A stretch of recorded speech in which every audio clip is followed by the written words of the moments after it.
1985 साली स्थापन झालेल्या या महामंडळाची ध्येय धोरणं काय, या महामंडळाच्या स्थापनेचा उद्देश काय, तर तो असा होता की मातंग समाज आणि तत्सम पोट जातींचा आर्थिक, सामाजिक आणि शैक्षणिक विकास करून या समाजाला दारिद्र्य रेषेच्या वर आणणं हा या महामंडळाच्या स्थापनेचा मुख्य उद्देश होता.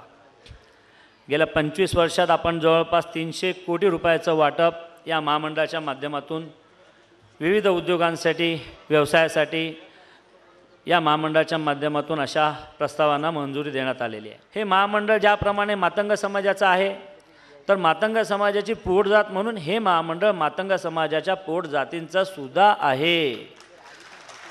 महामंडळाचा अध्यक्ष म्हणून काम करत असताना या महामंडळाचा प्रमुख म्हणून माझी कायम त्या पद्धतीची भूमिका राहणार आहे की ज्या स्थापनेसाठी, ज्या उद्देशाने हे महामंडळ स्थापन झालं आहे, मातंग समाज आणि तत्सम पोटजात, त्याच्यामुळे या समाजाला न्याय देण्याबद्दलचा विचार आम्ही त्यामुळे सुरू केला. आपल्याला नम्रपूर्वक सांगतो, दादा मी 5.5 महिने हा प्रयत्न केला, परंतु हा प्रयत्न करत असताना खोट्या तक्रारींच्या नावावर त्या ठिकाणी माझी अर्धी एनर्जी वाया जाते.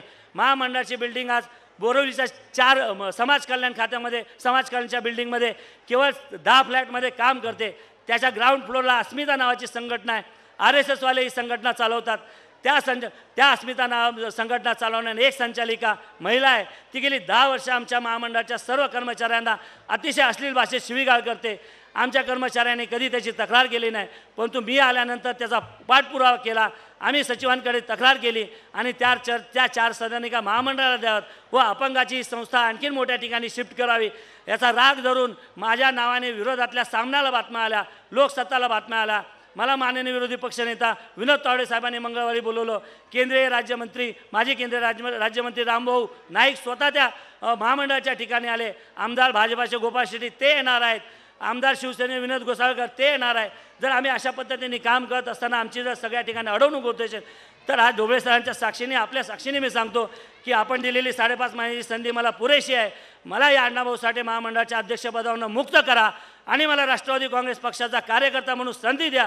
मला कोणताही लाल दिव्याचा त्या ठिकाणी मोह नाही, कारण YB चव्हाणच्या कार्यक्रमात आपण सांगितलं होतं की लाल दिवा कधी कायम कोणाच्या याला राहत नाही. ज्या तडपेने अजितदादा आपण उपमुख्यमंत्रीपदाचा राजीनामा दिला, त्याच्या तुलनेत महामंडळाचा अध्यक्षपद अतिशय क्षुल्लक आहे. आपण सांगेल त्या दिवशी मी त्या ठिकाणी पाय उतार होईल, परंतु माझीच नम्र विनंती आहे की मला या अण्णाभाऊ साठे महामंडळाच्या अध्यक्षपदावरून मुक्त करा.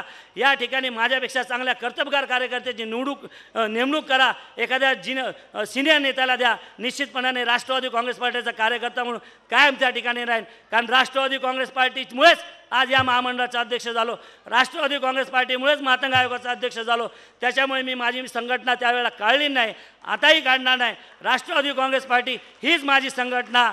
लक्ष्मणराव ढोबळे सर हेच माझे समाजाचे नेते आणि अजितदादा पवार हेच माझे नेते, असं हे लक्षात घेऊन या दृष्टीने येणाऱ्या काळामध्ये काम करण्याचा माझा प्रयत्न होता. माझी विजन डॉक्युमेंट मी अधिक विस्ताराने आपल्यासमोर मांडली, कारण या जर विजन डॉक्युमेंटला शासनाचा प्रशासकीय पाठिंबा मिळाला नाही, अजितदादांचा शब्द मिळाला नाही, काम केलं तर शाबाशी द्या आणि चुकलो तर फाशी द्या, एवढंच बोलून या ठिकाणी थांबतो. जय हिंद, जय महाराष्ट्र, जय लवजी, जय नाभाऊ. आपल्याला या ठिकाणी 500 लाभार्थी, एका अर्जधारकाला 1 लाख रुपये, याप्रमाणे 5 कोटी रुपये वाटण्याचा एक महत्त्वाकांक्षी अशा प्रकारचा कार्यक्रम या निमित्तानं घेतला.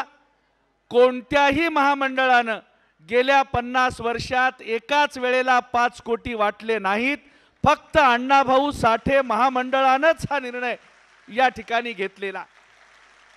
आत्ता या ठिकाणी माय बहिणी बसलेल्या आहेत, वडीलधारी मंडळी बसलेली आहेत. तुम्हा सगळ्यांच्याकडे पाहिलं की अण्णाभाऊचा रंग पुन्हा वेगळा सांगावा लागतोय याची गरज नाही. दादांचा स्वभाव जे बोलतात ते करण्याचा आहे, जे सांगायचं ते खरं सांगायचं, अशा प्रकारचा स्वभाव आहे. दादा मी आपल्याला शेवटची मागणी करतो.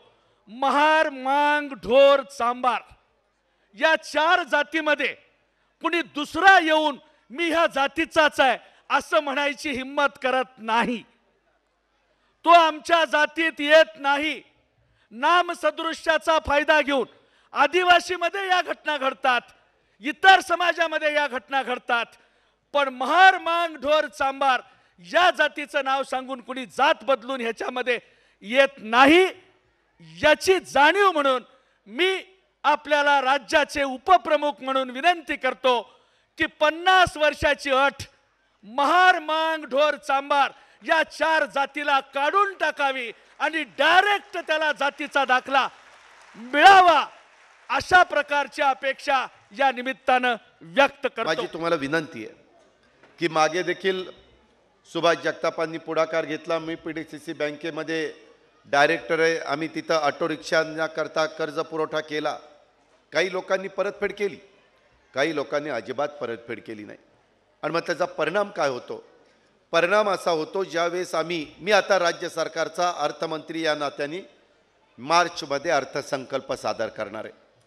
हा अर्थसंकल्प सादर करत असताना एकूण जे काही माझं बजेट असेल ते बजेटचा आकडा आत्ता सांगणं इथं उपयुक्त ठरणार नाही, परंतु ज्यावेळेस ते बजेट सादर होईल त्याच्या साधारण 11% रक्कम ही आपण मागासवर्गीय समाजाच्या करता, शेड्यूल कास्ट समाजाच्या करता, त्यांच्या परिवर्तनाच्या करता, त्यांच्या अडचणीच्या मधनं मार्ग काढण्याच्या करता आम्ही देत असतो.